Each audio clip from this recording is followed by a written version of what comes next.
Christophe Bourseiller, bonsoir. Oui.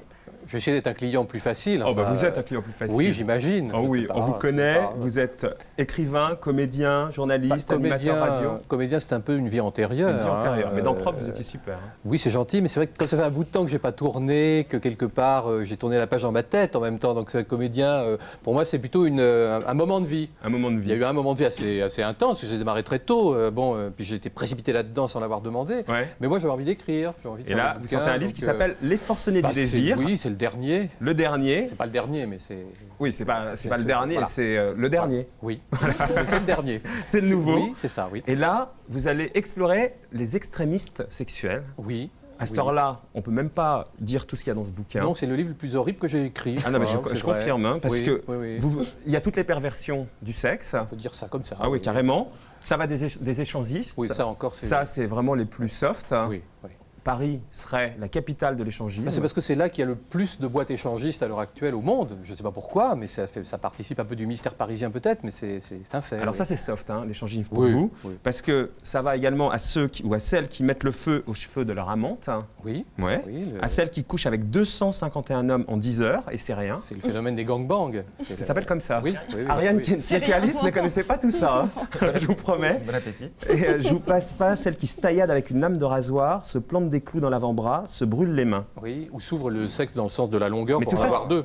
Si vous voulez, c'est des pratiques épouvantables. C'est un travail de journaliste, d'ethnologue du sexe. Oui, tout à fait, voilà, d'ethnologue. Mais si vous voulez, moi, ça s'inscrit dans une démarche que je mène depuis très très longtemps.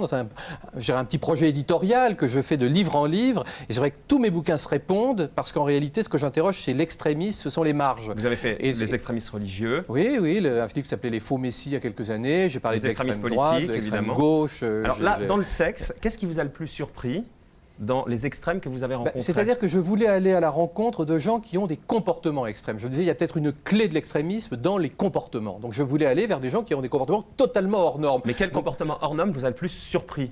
Écoutez, comment rester indifférent lorsqu'on voit par exemple des vampires faire l'amour dans la transfusion, c'est-à-dire soit en se mordant, en remplaçant leurs dents, leurs canines par des crocs de tungstène pour mordre plus facilement leur amant ou leur amante, ou tout simplement avec des seringues, ou tout simplement à coups de lame de rasoir, voir des gens faire l'amour... Parce que vous les avez vus pour écrire ce livre, vous avez eu accès à tous ces gens-là? C'est des gens qui sont relativement faciles à rencontrer. Comment on fait? Comment on a accès à ces gens-là? Je ne sais pas, j'ai toujours eu accès.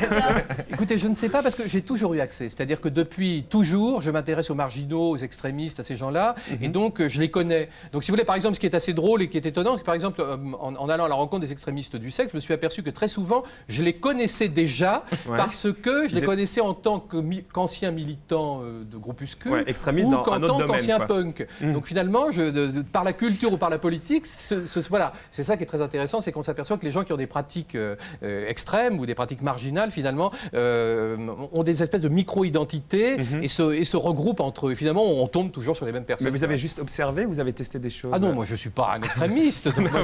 On peut être tout d'un coup pris dans l'histoire. Non, mais moi je suis celui qui va dans une boîte échangiste, dans un truc atroce où on pratique le barebacking, enfin des choses épouvantables. C'est quoi le barebacking? Le barebacking, c'est quelque chose qui vient de San Francisco, qui est dans la communauté homosexuelle, mais qui se répand aujourd'hui. C'est l'idée de faire l'amour sans préservatif, si possible quand on est malade, d'infecter des gens qui ne le sont pas, et qui ça existe vraiment? C'est la vérité. C'est terrifiant. Alors évidemment, c'est dans les marges de la communauté homosexuelle. Et d'ailleurs, j'ai rencontré les gens d'Act Up qui m'ont expliqué qu'ils menaient une campagne terrible depuis 2 ans. Et on l'a vu cette semaine. Oui, contre le barebacking. Parce que le barebacking, malheureusement, est en train de déborder de ce caractère minoritaire pour devenir un phénomène de masse. C'est dommage. Parce que ce qui est intéressant chez les extrémistes du sexe, on peut les appeler comme ça, c'est le fait justement qu'ils sont très très peu nombreux. Parce que moi, ce que je trouve intéressant, c'est d'explorer, si vous voulez, des galaxies qui sont en marge, en me disant, ils sont très peu nombreux, ça veut rien dire du tout, mais si, parce que c'est dans ces marges-là que s'élaborent peut-être des comportements qui vont progressivement aller vers le centre. Et on le voit, parce que finalement, l'échangisme qui est parti de la marge, c'est aujourd'hui un comportement assez répandu.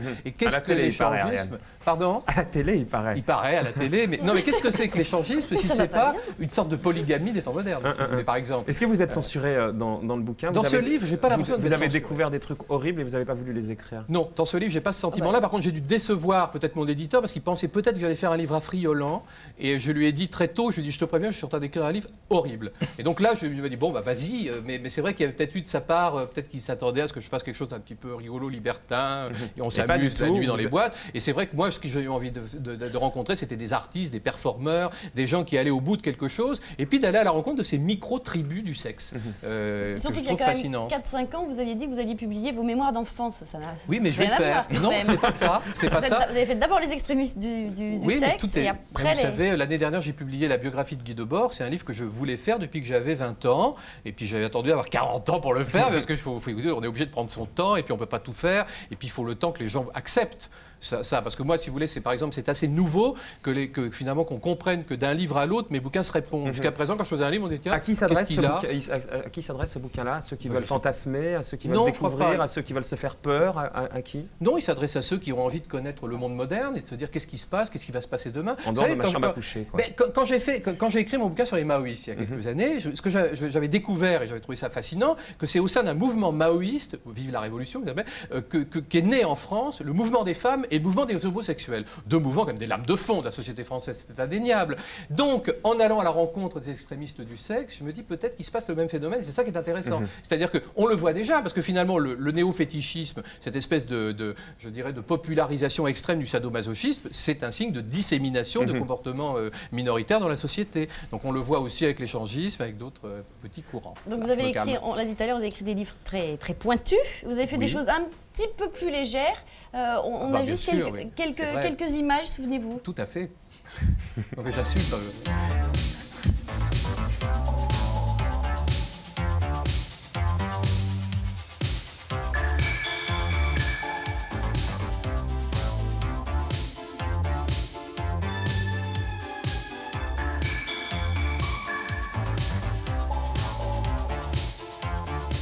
Bonjour, bienvenue dans La Bonne Aventure. Vous savez que La Bonne Aventure, c'est une nouvelle émission qui est tous les jours sur TF1 à 12h30. Alors le principe est assez mystérieux, vous allez le comprendre. C'est un voyant venu du Nord qui s'appelle Nathaniel et qui va lire l'avenir de vous tous, l'avenir des téléspectateurs, de ceux qui viendront. Alors là, il fait chaud, il fait très beau, nous sommes à La Rochelle et tous les gens qui sont autour de nous vont se faire lire l'avenir par ce mage.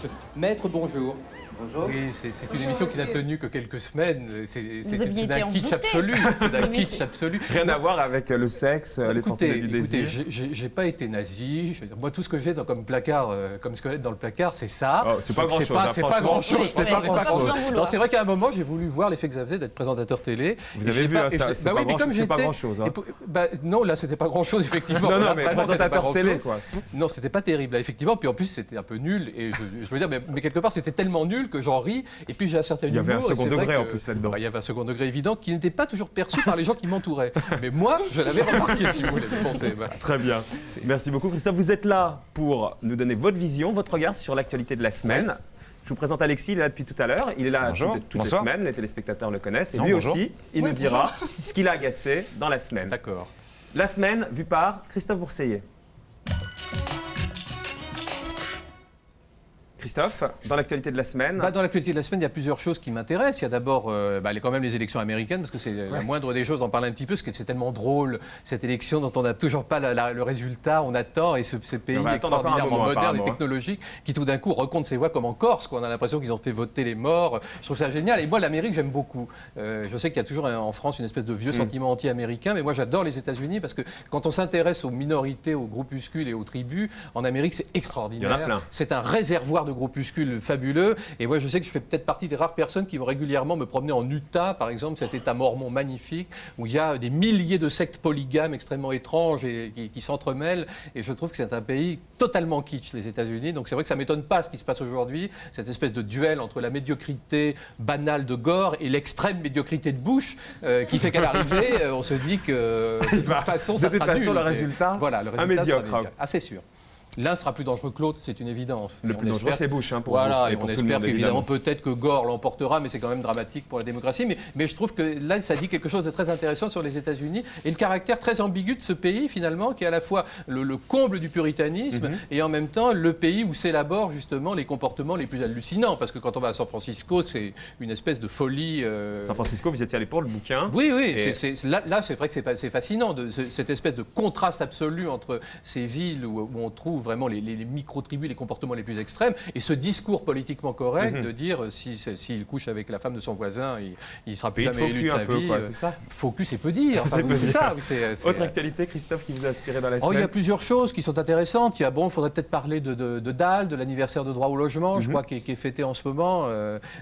Moi, je m'intéresse beaucoup à tous ces mouvements qui composent cette gauche alternative en France aujourd'hui, parce que droit au logement, si vous voulez, ce sont des pratiques. Aujourd'hui, c'est un mouvement basé sur des pratiques, et ces pratiques-là proviennent en droite ligne de ce qui a été inventé par les maoïstes dans les années 70. Donc finalement, tout ce qu'on voit, les vedettes mises en avant, le dialogue avec les médias, tout ça, c'est quelque chose qui plonge ses racines dans quelque chose que j'ai étudié et qui est très ancien, qui est le mouvement maoïste, qui déjà occupait les maisons vides, qui déjà occupait les églises, qui déjà mettait des stars en bouclier pour protéger les militants. Donc c'est très intéressant de voir là, finalement la répétition aujourd'hui de pratiques qui datent de 68. Le DAL à quel âge, hein? Il a 30 ans, je crois. Non, 10 ans, pardon. C'est 68 qui est un peu cher. Dernière actualité qui vous a inspiré? Il y a une exposition à Londres que je trouve très intéressante, et je crois que ça mérite un petit mot. C'est l'exposition Apocalypse des Young British Artists. Parce que si vous voulez, c'est vrai qu'aujourd'hui, les artistes n'arrivent plus à scandaliser. Maintenant, il y a une banalisation. Or, justement, ce qui se passe avec ce courant-là en Angleterre, c'est que ce sont des gens qui arrivent à renouveler le scandale. C'est d'une violence extrême. Là, le pape, qu'est-ce qu'il fait? Alors, le pape à terre, évidemment, c'est facile. Le pape tué, abattu, couché par terre au milieu. Mais il y a des choses beaucoup plus terribles. Notamment, si vous voulez, c'est une exposition, on ne peut pas s'asseoir. Il n'y a pas de siège, c'est très fatigant. Et enfin, tout à coup, il y a des bancs. Donc, on va s'asseoir, on est tranquille, et on s'aperçoit qu'on est à un arrêt d'autobus. Très beau. Donc, tout le monde est assis à l'arrêt d'autobus. Alors, moi, j'ai regardé sur quelle ligne c'était. Prochain arrêt, Auschwitz.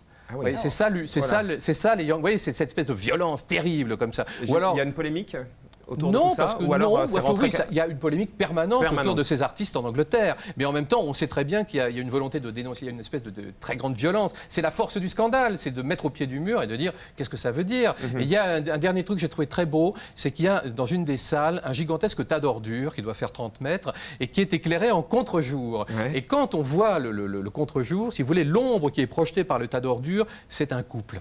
Et ça, c'est terrible, parce que c'est une vision de l'humanité un peu négative, vous l'avouerez, mais en même temps, très belle, et puis presque, ça laisse, c'est un peu comme du Sioran, ça laisse comme ça tétaniser, quoi. C'est donc, je voulais en parler. Ça s'appelle l'exposition Apocalypse. Et c'est ce courant anglais des Young British Artists, qui, je crois, est promis un grand avenir, à mon avis. Très bien. C'était la semaine de Christophe Bourseiller, la semaine d'Alexis Trégaro. Il n'y a pas que ça. Il y a juste un dernier truc dont je voulais parler. Je suis désolé. Tant que vous y êtes. Le dernier truc dont je voulais parler, c'est un roman que j'ai beaucoup aimé, qui est un roman d'une jeune femme que je ne connais pas, je n'ai fait que la découvrir dans l'écrit, qui est Anne Scott. Ça s'appelle Superstar. Et elle décrit, alors c'est assez étonnant parce qu'elle décrit, comme si on y était, et elle y est évidemment, tout ce milieu techno-lesbien dans lequel elle évolue. Et c'est une espèce de description extraordinaire, comme ça, une plongée dans Paris en même temps. Et c'est un Paris vraiment le Paris des marges, mais c'est un Paris tellement bien rendu, tellement intelligent que je trouvais que ça vous attire, les marges, Christophe Bourseiller. Oui, un petit peu quand même. Ça se voit, voulez-vous dire. Je ne peux pas le nier, enfin, franchement, ça m'intéresse. Ça se voit. Ça m'intéresse, même si j'en suis pas. Très des marges. Oui, des marges. Alexis, les agacements de la semaine. Si j'avais connu le bearbecking, je l'aurais cité en premier, mais je ne connaissais pas, je l'ai appris avec vous. Non, moi je commence par Air France et le surbooking. Alors le surbooking, ça n'a rien à voir, c'est pas une pratique sexuelle du tout.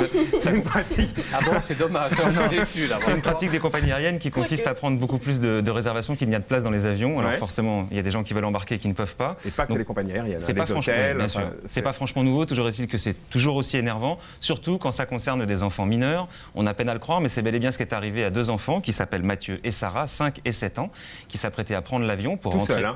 Oui, tout seul, des mineurs non accompagnés, qui s'apprêtaient à prendre l'avion pour rentrer de Pau, où ils étaient en vacances chez leurs grands-parents, et on leur a refusé l'accès pour cause de surbooking. Donc le père les attendait, ils ont passé une nuit supplémentaire chez les grands-parents, ils sont rentrés que le lendemain à 14h. Et le papa, vous vous en doutez, il était ravi. Ça agace.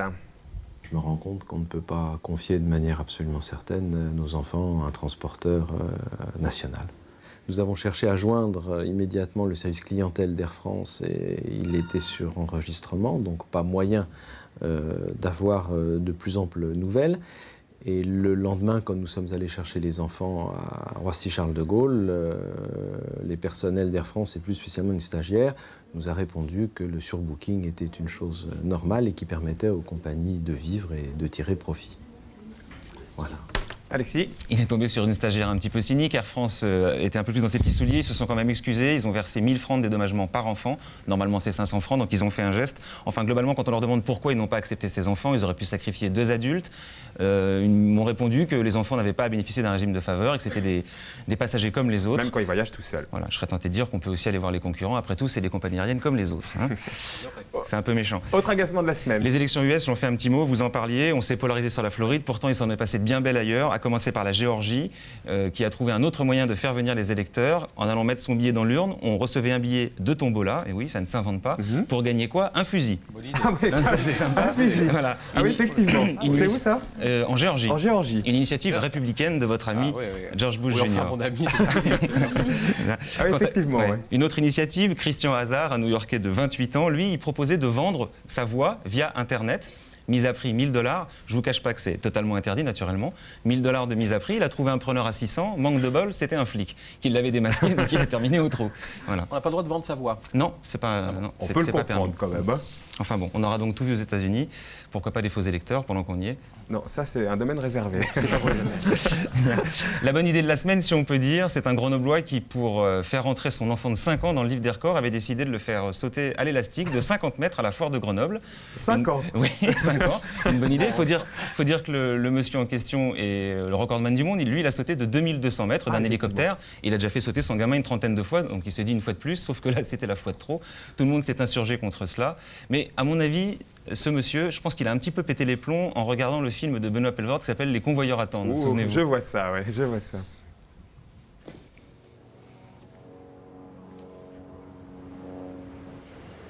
Michel, ton entraîneur.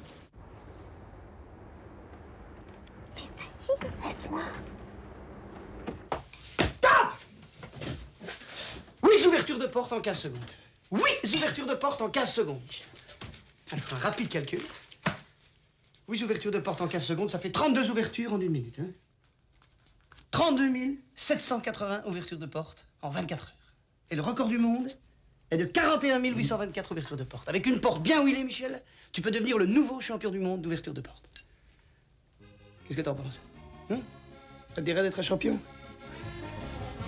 Je fais la Un film réalisé par Benoît Mariage. Alexis? Absolument. Une petite dernière. Vous savez, Marco, je ne veux pas vous l'apprendre, les interviews politiques déplaisent au public. On a du mal à faire de l'audience en France avec cela. Il paraît. À Moscou, ils ont trouvé la parade. C'est une chaîne qui s'appelle M1. Le talk show s'appelle La Vérité Nue. C'est tous les samedis soirs. Ça fait un carton. C'est la 2e meilleure audience. À l'intérieur de cette émission, du talk, un petit peu comme ici, et il y a une séquence d'1 quart d'heure, une interview politique. Les députés de la Douma sont interviewés par des journalistes, comment on va dire, d'un nouveau genre. On regarde une photo. Une photo. L'image, on n'a pas pu la voir. Ah oui, effectivement. Effectivement, la photo est là. C'est d'un nouveau genre. Que ça marche mieux. Hein. Donc vous ne rêvez pas, elles sont bien et bien en topless. Toute l'interview est réalisée comme ça. Ariane, Je le voyais venir, mais loin, vous savez ce qu'il vous reste à faire. Interview les seins nus d'un politique, ça fait un tabac. Malgré tout, si Arlette Chabot peut éviter de s'en inspirer, on la remercie. Oh là là là là. Alexis, facile. Hein. Facile et méchant et macho. Je m'excuse, Arlette. Ouais, vraiment, vous pouvez. Merci beaucoup, Christophe Bourseillet. Je voulais juste montrer le Maximal, numéro 1. Donc Christophe Bourseillet est rédacteur en chef. Absolument. Voilà, oui, c'est le numéro 1. Un journal masculin.